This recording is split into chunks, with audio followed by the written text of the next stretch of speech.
Hey guys, and welcome to part 10 of Let's Play MGS3.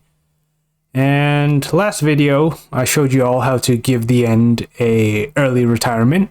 So, this time around, it's going to be a long session because I want to get to the point where we fight the end and beat him. Because there is sort of a timer that we have in terms of like whether he dies of old age or not in this next part. So I just sort of want to just get through this part and not have to worry about that because I really want to show off this boss fight since it's one of my favorites. And it kind of makes me a little nostalgic for this part because like being a kid, I was able to play on weekends, so I wanted to save this for the weekend and just play through like a few long hours and get in as much recording as I can. So let's get to it. I'm still gonna shoot him just to give him a warning shot, you know, that I can get you, basically. Right in the kneecap.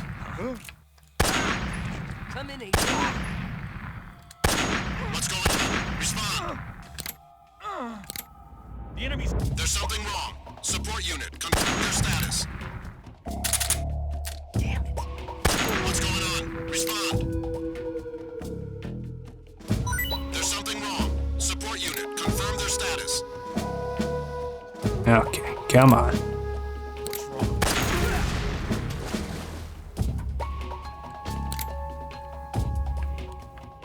Okay, lucky guy. Not so lucky. Yeah, I'll be honest with you guys, this is actually my third time recording this. Because the last two recordings didn't pan out quite as well. Like the first video recording, I don't even know how well this is going to turn out in comparison to it, but whenever I talk, sometimes the microphone makes me sound like I have a lisp, but I know I don't.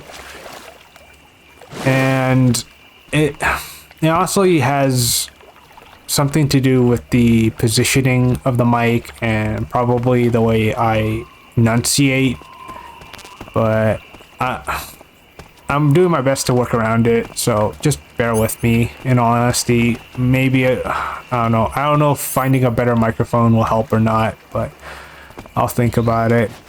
See what other solutions there are. But yeah, I guess me sniping a whole bunch of guys sort of increased my kill count a little bit since I got a little trigger happy there, but if I have an itchy trigger finger, that's what usually will happen. I'm not really playing for a rank or trying to do a like non-lethal run or anything like that. But I'll talk a bit more about the ranking system when we probably finish the game. Alright. If it's your first time through, you'll find desert face paint right over here, and that will be useful when you're up in the mountains later, and you just use that with chocolate chip camo and it'll keep your index up high.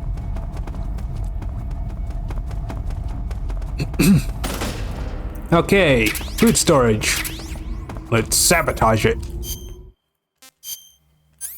No more instant noodles for these guys. They're mine. All mine.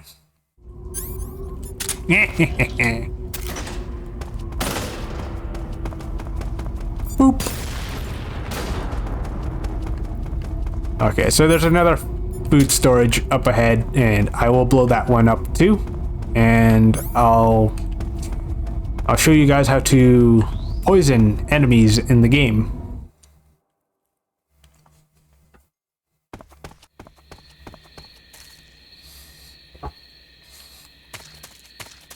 Okay, so this area doesn't have any enemies, but there are traps that you have to be cautious about. Okay, let's grab ourselves a poison dart frog. So, as its name suggests, it's poisonous, and yeah, don't eat it. You'll get poisoned. Okay, so first things first, there's a tripwire right there, which is connected to that pendulum. Yeah, you could either roll over it, but if you're not comfortable, just crawl under it. Okay, I'm probably gonna save once we get into the next area here. Just in case, if anything goes wrong with the recording, I can always just record like bits in other videos and stitch it all together. So, beauty of editing, which I'll be honest, I'm gonna dread recording Metal Gear Solid 5 because of auto-saving. Like, we'll worry about that when we get there. I'll figure something out. You want to save? Snake, have you seen Earth versus the Spider? Nope. It's about this spider that suddenly mutates into a giant monster. They bring it into the city in a state of hibernation, but it wakes up and starts wrecking the place. So why did the spider turn huge? I told you, it suddenly mutated. Yeah, right. Rad, Snake. It's people like you that take all the fun out of watching movies. Always nitpicking and taking things too seriously. Honestly, why even bother? Look, the important thing isn't that it got big. Then what is important? The fact that there's a huge spider destroying the city. Suspend your disbelief. That's the whole point of movies. Yeah, absolutely. Like, that's something that people need to sort of think about a little bit more nowadays with like video games, and video games have to be more realistic, or movies have to be more realistic. Like, I guess how I relate to that is martial arts movies. Like, since I took martial arts for 8 years and started doing all this research on other martial arts, it almost kind of ruins martial arts movies to an extent, because I can sort of see what's practical and what's impractical, and what is plausible and implausible in actual fight. But sometimes you just gotta, like, I don't know, kick back and, ooh, shit, you didn't see anything. But, alright, sorry Fido, I gotta put you down. Oh, there we go. So, yeah, sometimes people just have fun with your games and movies. Like, the Metal Gear series, is it realistic? Hell no. But that's sort of what gives it its charm, is sometimes the over the top funny crap that it has to show. And guess what? I'm at it here. And I'll show you guys how to poison an enemy with a venomous animal. Okay.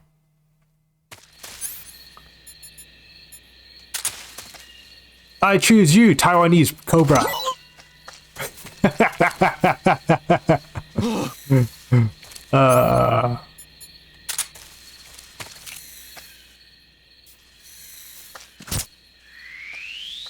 And you are dead. Okay. I guess another point to make with about giant spiders is, well, I haven't seen, what is it, Earth versus the Giant Spider, but I have seen Eight-Legged Freaks. Okay. Right. So there are two ways of getting into the laboratory here. You can either go around right, and there's a locked door. If you knock on it, a guard will come out to investigate. Option 2, there is a gap underneath the wall over there that you can crawl under. Normally I take that route, but if I feel like being a troll, then I'll probably do this, as you guys will see in a bit here. This little trick that I'm gonna do here was inspired by a YouTube video that I saw ages ago, and the guy was using the camera, because you can save photos that you take pictures of in the game, but I don't really do it. But this one guy had a pretty good shot with his camera in this one segment, so I'm gonna somewhat do what he did, semi-replicate it, but with my own little twist on it. All right, get your ass up.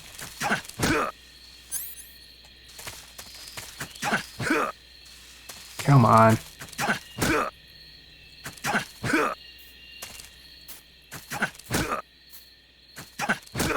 There we go.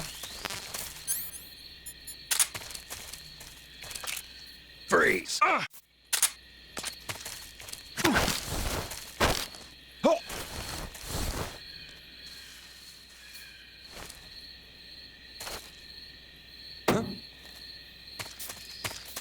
Okay, just a second.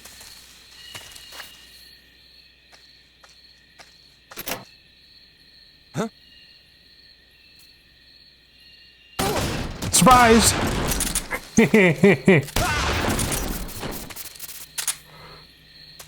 So, yeah, what the original video, well, what the guy did in the video was the second that door flung open, he just took a picture when the guy went flying. Me? I took a shot with my shotgun. All right, and we're in.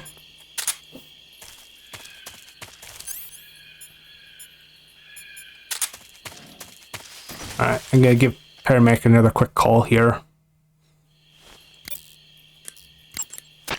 You want to save? Hold on a sec. Snake, have you ever seen On the Beach? No, I don't know it.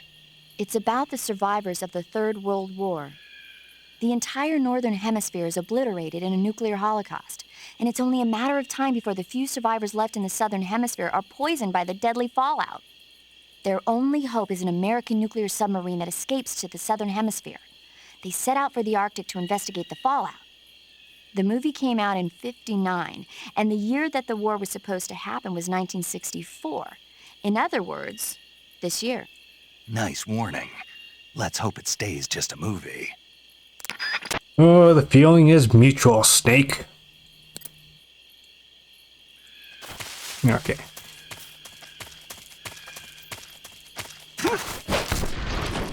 All right, down you go.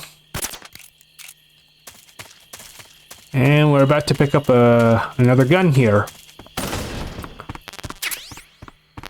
We are going to pick up the XM16E1. So pretty much the experimental M16. So let's give Sigint a call and see what he has to say about it. Okay, I don't need that right now. And where is it? Okay, there it is.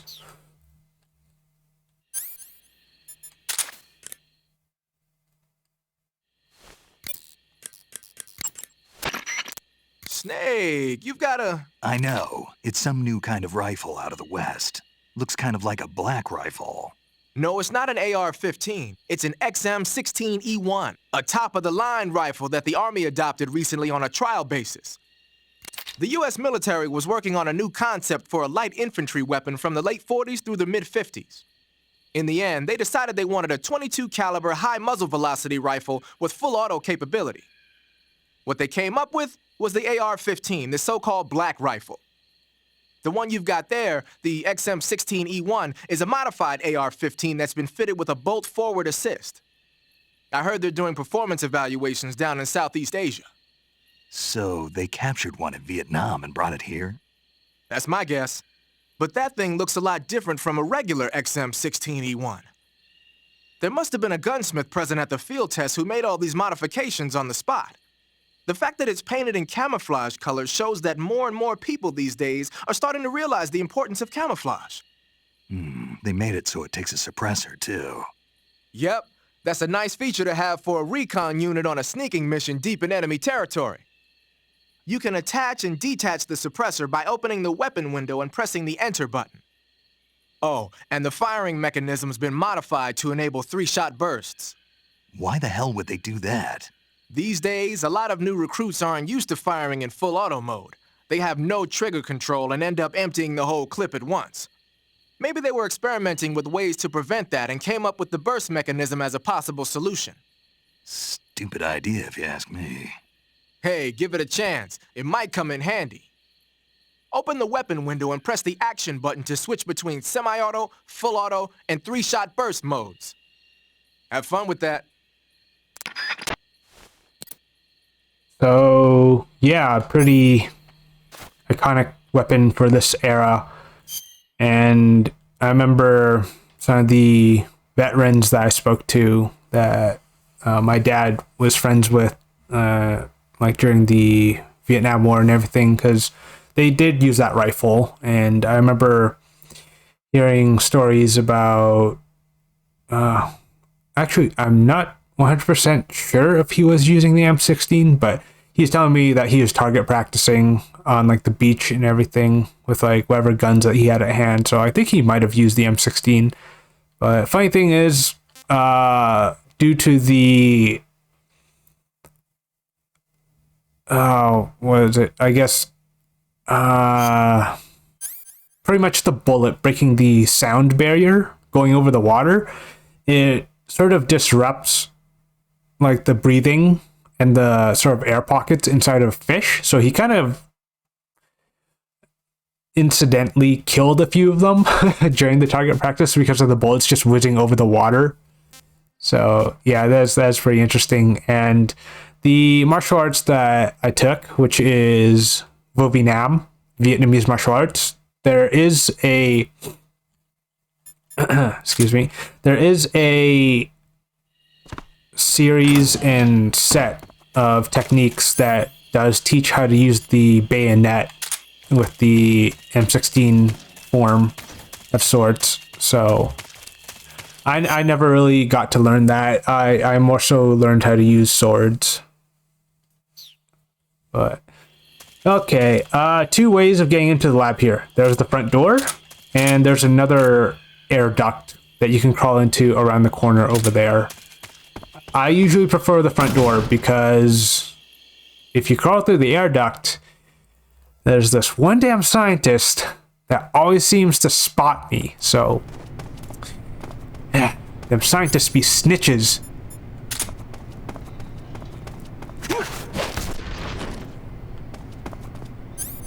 Yeah, like at this point you would be using the disguise that Eva gave you.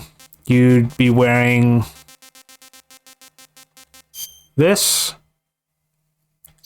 with no face paint, and it works on the guards, but if you get close to the scientists, they'll be alerted and they'll snitch on you. So that's why I freaking hate dealing with the scientists in this area.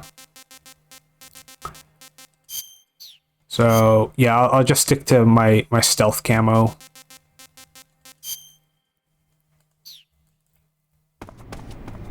And okay. Alright, so I almost ran into that guy because stealth camo, it'll keep you invisible, but if you run into someone, it turns off, like if you bump into them. And yeah, this little freaking bastard, he's the snitch that always spots me.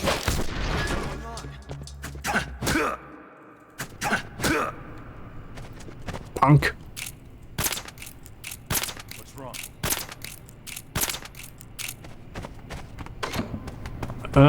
Okay. Oh. I guess this guy heard the whole commotion. Down you go.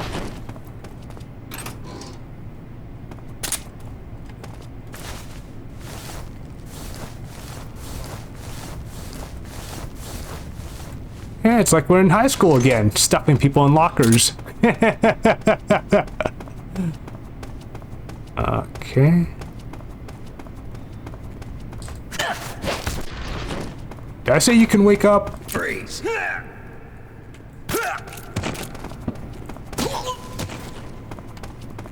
Freeze! Yeah, punch you right in the dick.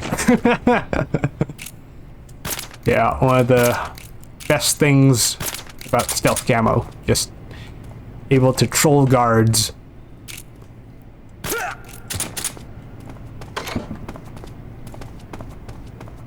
Okay, I think that is everyone in this area. Okay, now I'm going to go to the food storage and blow it up.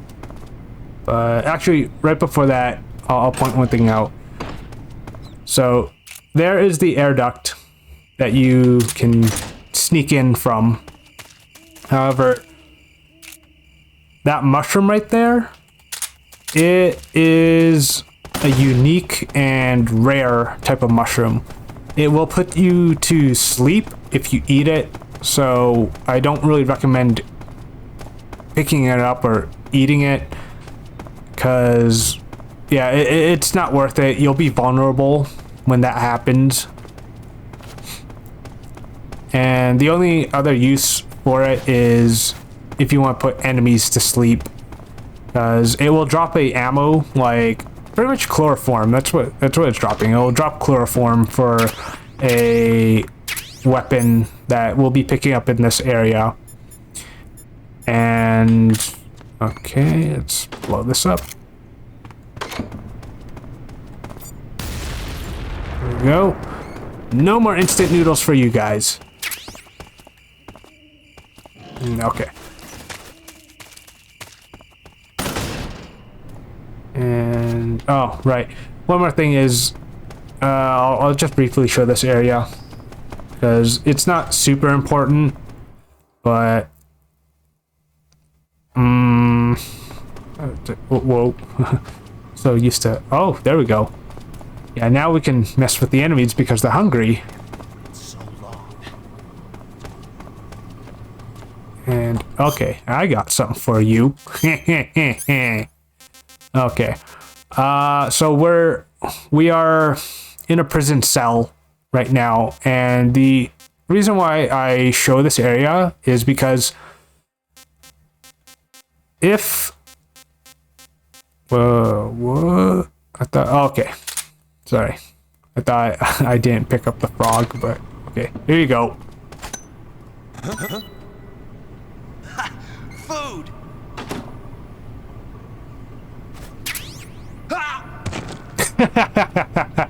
And there you go. Ate a poisoned frog.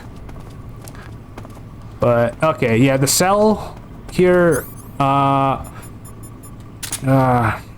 sorry, just give me a moment here, guys. I'm trying to juggle a few thoughts here. Okay. And worry about freaking spiders, because if I touch them, they bite and you get poisoned. And that happened in my first recording. But okay. So the prison cells here, if you fight the end later and he knocks you out, because he is a unique boss fight in the same son of a bitch that bit me earlier.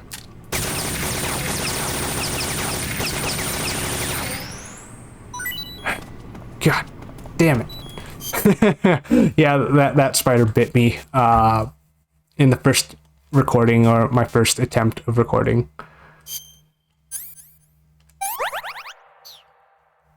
Anyways, yeah, the end is a unique boss fight, because if it's your first time, what am I saying? No. Damn. I'm all over the frickin' place. Can't even get my thoughts right here. Sorry, guys. Anyways, okay. So the prison cells here, when you fight the end, he is a unique boss because he doesn't kill you. He doesn't use lethal weapons. He has a tranquilizer rifle. And if you are knocked out by running out of stamina, you will wake up back here in the prison cell.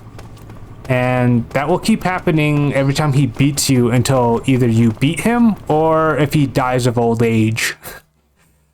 So that's why I wanted to show off the prison area there. Alright, finally I can move on.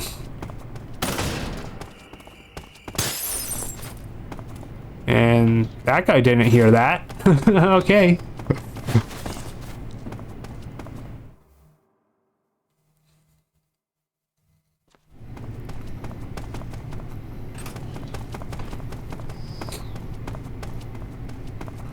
Alright, there is a very important special weapon here. Okay, knock this guy out.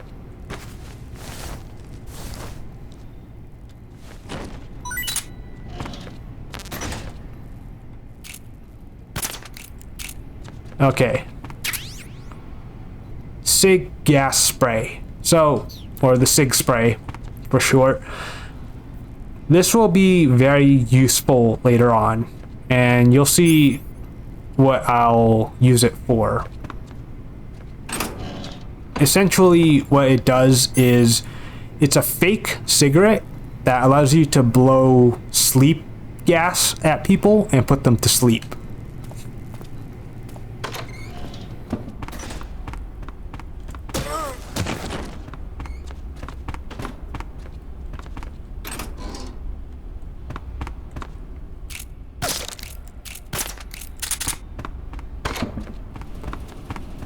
Oh god, this room.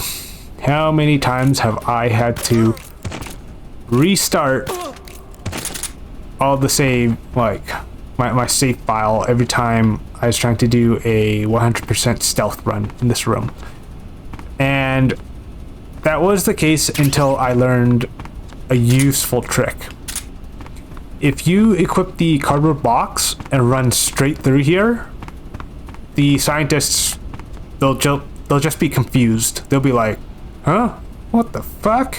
Like, they're not going to snitch on you. So if you're wearing the scientist disguise, just use the cardboard box whenever you're close to scientists. And that is one good way of avoiding them. Okay. Alright, so I'm going to... Actually, I'm going to save, and then I'm going to end this part here, but it's not the end of the session, as, like I said, I'm going to go through a lot of sessions. I'm going to go through a long session for uploading lots over this weekend here. You want to save? Hold on a sec. Snake, have you ever seen the War of the Worlds? No. These flying saucers from Mars arrive on Earth disguised as meteorites. The saucers use their heat rays to attack the nearby towns. And then... Something wrong. The thing is, I was too scared to watch. I had my eyes shut almost the whole time. Then you haven't seen it. No, it's not that. It's based on a novel by H.G. Wells. You haven't seen it, have you? That does remind me, though. When I was 2 years old, my father listened to the radio drama version of the story. It was right after dinner on Sunday, and we were relaxing in the living room. They said monsters had come out of a meteorite that landed in New Jersey. It sounded just like a real live news broadcast. My father said he and my older brother actually believed it and started yelling and panicking. My mother supposedly grabbed me from my crib and took me out to the car, still wrapped up in blankets. But then, just as my dad was about to start the car, he realized that it was all just a radio drama. Because on the car's radio, they were playing Bing Crosby tunes. No matter what station he turned to, no one else seemed to be reporting on this big history-making news story. Sounds like something out of the big broadcast. Nobody said a word. We all went back to our rooms. My father and brother got off with a scolding from my mother, but I was the one who really suffered. After that incident, every time I acted up, my father and brother would scare me by saying, "The Martians are coming!" That's terrible. Isn't it, though? So, you haven't seen the movie? I saw it. So even nuclear weapons wouldn't work against the Martian war machines. Uh-huh. Anyway, Snake, If you conceal yourself like the Martians did, the enemy won't know what hit them. Conceal myself. Maybe not in a meteorite, but if you can hide yourself inside something a little more close at hand. Close at hand. Something like a box. Ah, I get it. So, you never saw the movie. I saw it, all right? So there you go. A little bit of innovation for Snake. But what paramedic said, her story is actually based off real life events where there were legit some people who thought that Martians were attacking during this time. I remember hearing a little bit about this. So to some extent, yeah, that kind of is accurate, which is pretty funny. But alright, so this is going to do it for part 10, and I'll be right back with you guys in a moment. See you in a sec.